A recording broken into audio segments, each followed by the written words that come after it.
Hello guys, Jisin.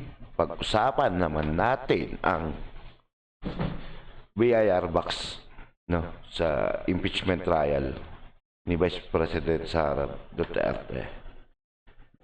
Dito muna tayo. Ito yung day 1, no.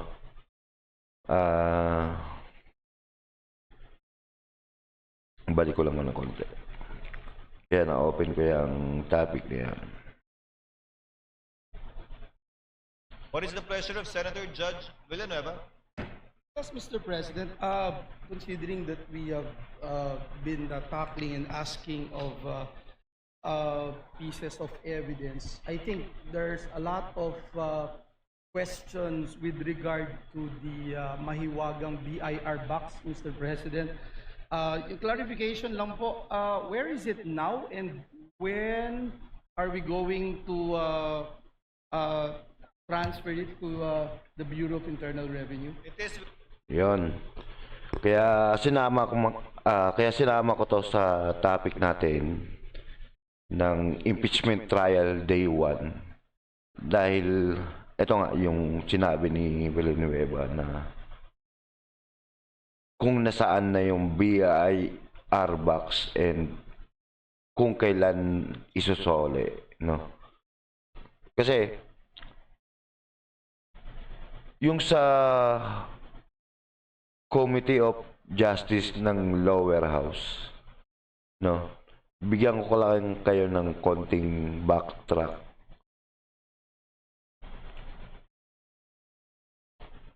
Yan, ito. Kasi dito, yung Committee of Justice ng Lower House, nagsabpina sa mga ahensya para makahingi ng tawag dito ng mga documents, no, para sa impeachment nga ni Vice President Sara. Ngayon, isa doon yung BIR. Ngayon, ang ginawa ng BIR is nag-comply sila doon sa subpoena na isubmit yung mga documents ni Sara sa ITR or sa mga paying niya, ano. Then, pero may condition siya na dun sa batas ng mga legal, no. Yung may sinasabi siya doon sa na para sa aid of legislation lang yung mga documents na yan, no. Kaya medyo naging mainit tong usapin na to kasi sila Luistro ang gusto nilang maging buksan yung box na yan. Kaya naging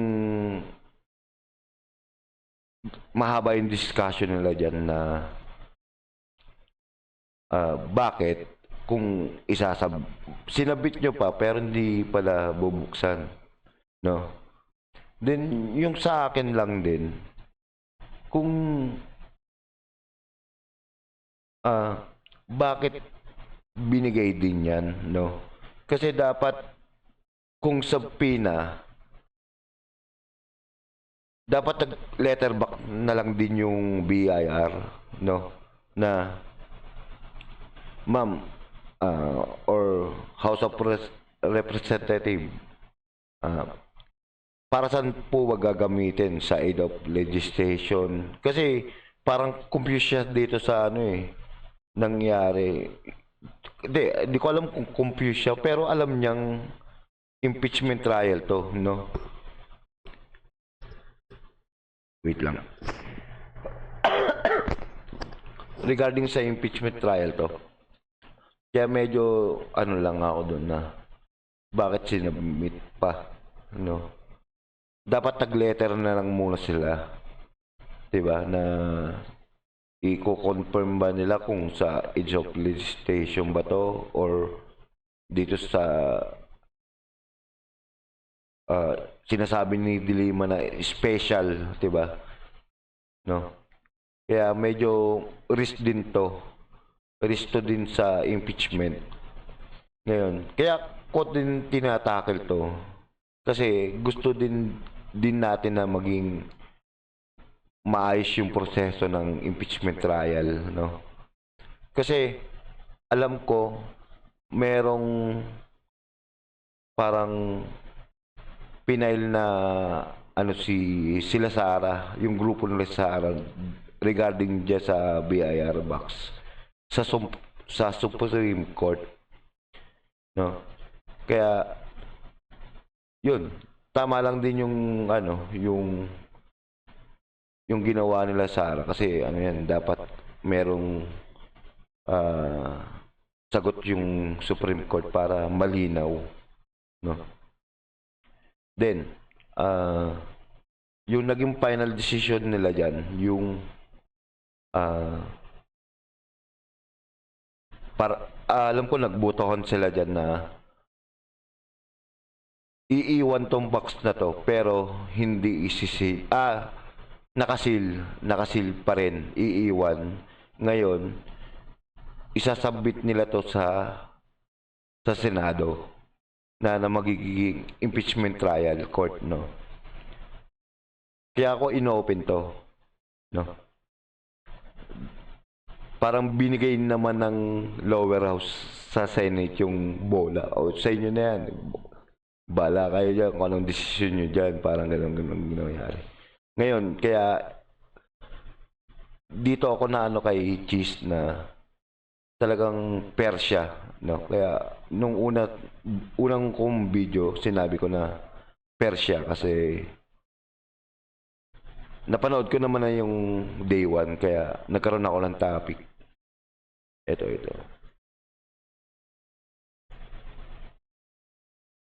Ito yung sinabi ni Cheese. With the clerk of court in the office of the Secretary General as instructed by the chair, it should be sent back to the BIR by tomorrow morning in the condition that it was received, meaning sealed. The same. Thank you, Mr. President. Yun, diba? Yan, ano din talaga si Cheese na makikita mo na okay siya. Tama lang din yung decision ng nila Gatchalian na maging presiding officer si Cheese. Sa akin, opinion ko lang yun. Lahat ng sinasabi ko lang naman dito, opinion yun. Opinion ko lang naman, no? Yun, I hope na magkakaroon ng sagot yung Supreme Court regarding dito. Kasi may pinail sila Sara. 'Di ba? Para makita natin yung legal Kasi ako, di naman ako pwede magbigay ng legal kasi hindi naman ako attorney or di ko naman profession yan. Ako ay nagbibigay lang ng opinion ko. No. Tapos sa mga ibang yung mga nanonood or inaabangan tong impeachment. Sana lang po wag tayo maging one-sided kagad, no. Tapusin muna natin tong impeachment trial na to kasi 2 beses na to nangyari, no. Para maging fair lang tayo, no. Then sa mga senador, sana maging fair lang para hindi naman nakakaya or pagdating ng ilang taon may lalabas na ganito na parang mali yung decision, parang ganun, di ba? Sana fair lang o yung maging takbo nitong impeachment trial, no? Yun guys, ito yung huling video ko para sa day 1 ng impeachment trial ni Vice President Sara. Ngayon, next video ko yun, 2 and 3. Pagsasamahin ko na day 2 and day 3. Kasi napansin ko nung day 2 and day 3 parang may nilagay silang witness, then cross-examination lang nangyari. Then tingnan natin kung anong magiging anong mga magandang itapik doon, no. Yun, guys, thank you. Kung nagustuhan niyo yung topic or yung video ko, please like naman yung video ko, then subscribe na rin kayo. If may mga opinion kayo or comment or correction doon sa mga sinasabi ko, comment nyo lang dyan sa baba, no. Willing naman akong makinig at magbasa-basa, mag-discussion tayo dyan sa comment, no. Ngayon, yun lang muna sa ngayon. Salamat. Thank you.